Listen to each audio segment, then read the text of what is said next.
right, so I just want to show you guys how to take shocks for your Traxxas RC. This is a Stampede 2-wheel drive, and what we're doing is we're actually lowering the shocks, and I just want to show you something. So this is a quick video. This is what the shock looks like before you take it apart. Okay, this is the way that they came. You can buy these on Amazon. You have to fill them up with fluid. Well, I wanted mine a little bit lower up front, as you can see here, because if you would have put the shock on normally, this is the rear one, so it's a bad example, but you see what the size difference on here? See how much condensed this is? Well, what you do is you actually have to take apart the shock. So you're probably wondering, well, how do you have this shock staying like this? Well, first you have to take the shock apart. All right, so I actually want to show you step by step how to take this shock apart and what I'm doing so that you can see it step by step. So this is the shock the way that it came. I took it right out of the pack, and what we're going to do is we're going to go on ahead and take this apart. So the first thing that we're going to do is we're going to unscrew this bottom piece right here. You want to hold this metal and screw this off. So we have that there. Next, what comes off of here is you have the spring and you have this piece. So we're going to put that there. And now this here, now be careful, because depending on which one that you purchase, there could be fluid in here, especially if you got these, if you get them brand new, there shouldn't be fluid, but if you bought it used or something, there might be fluid. So take it off very easily and take it off. This one does not have any fluid. Well, it did at one point, but it doesn't right now. And what you want to do is you want to push this up. So we're going to push this up in the air, just like that. And then we want to pull this off. Now this will make a little bit of a mess, so you want to make sure you have tin foil or something so that it can get this hydraulic fluid. Otherwise your girlfriend or wife will get really mad at you to get hydraulic fluid. I really should be up in my building, but it's okay. So we've taken this apart, and now here is the piece here. Now the next part which we're going to do is we're going to take our fuel line, which is this, and we're going to measure this. Technically what I should have done first, and this is just a newbie mistake because this is my first time, I should have took the shock and marked it with a Sharpie, which I have over here.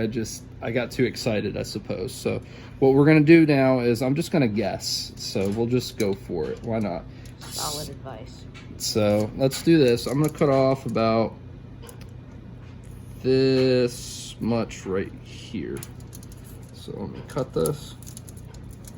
And I'm gonna cut 2 of these. And you're probably wondering, why are you cutting 2? Because you want the left and the right the same exact size. If you cut them different, it's gonna look weird.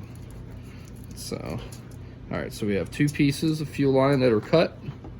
The next thing I'm gonna do is just close my knife so I don't shank myself. And what you wanna do is take this piece off.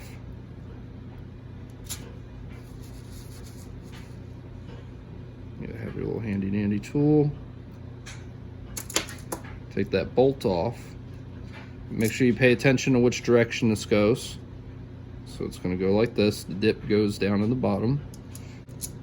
After you take this thing apart, you have to push this. This is a one-way lever. I don't care what anybody says, this is one way. You want to push this in oh so easily. Push that in there and put it together in here. And the reason why you want to do that is because it has a little gasket, and you don't want to damage the gasket that's in there, otherwise your fluid will leak out. So you want to make sure you put it together just like this. So we put the fuel line on there, put this in there, then we put the bolt on.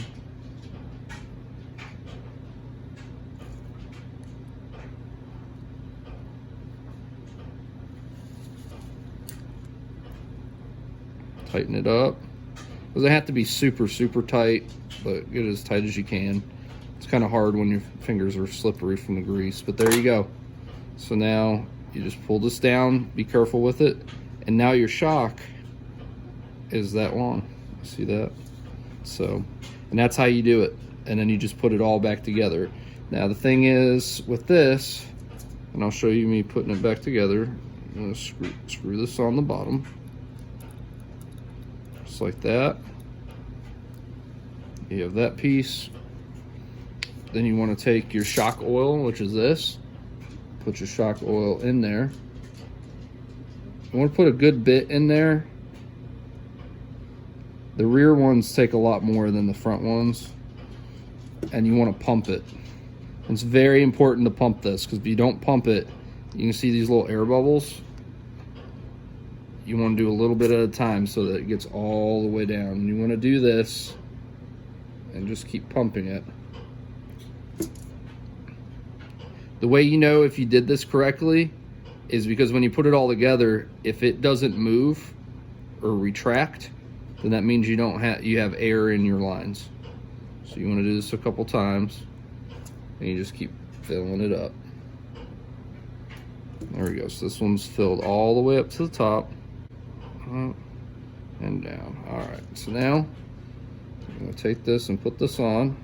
You don't want to screw this on all the way. You just want to just put it on there like that, and then push this up till it goes all the way in, and then squeeze this. And the reason why you're doing that is because it's going to squeeze all the air bubbles out of there. And give it a couple more. And you see how smooth that moves now? Look at that. All right, so now what we're going to do is we're going to pull that down.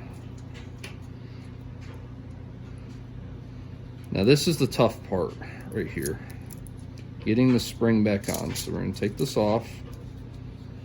Be careful, because you know what happens if you let go of the spring. It's going to hit the TV or something. So you pull that down like that, have the spring down, you pop this back on,